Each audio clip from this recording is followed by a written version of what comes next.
ইনশাআল্লাহ ভাইরা আমার, যে আয়াত আল্লাহ তাআলা আমাদেরকে কারো জীবন্ত ধারণা করতে নিষেধ করেছেন, বিপদ করতে নিষেধ করেছেন, তার পেছনে লাগালাই করতে নিষেধ করেছেন, সে আয়াত আল্লাহ রাব্বুল আলামিন বলেছেন, ইয়া আইয়ুহাল্লাযীনা আমানু ইত্তাবিউ কাসীরাম মিনাজ-যুন, হে ঈমানদারেরা, হে মুসলমানরা, তোমরা কারোর প্রতি কবিরা গুনাহ, সেগুলো পাপাচার, সেগুলো আল্লাহর অসন্তুষ্টির কারণ, সেগুলো আল্লাহর অবাধ্যতার কারণ।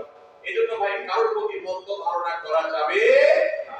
এক্ষেত্রে আমি জানি আমাদের ব্যক্তিগত পর্যায়ে কারোর ব্যাপারে কোনো কিছু কথা উঠেছে অথবা সামান্য একটু সন্দেহ তৈরি হয়েছে, আমরা তার চরিত্র নিয়ে টানাটানি করি। আমরা জানি না একজন মুসলমানের চরিত্রের মূল্য কত বড়। আমার কাছে সুস্পষ্ট প্রমাণ আসার আগ পর্যন্ত কোনো মুসলমানের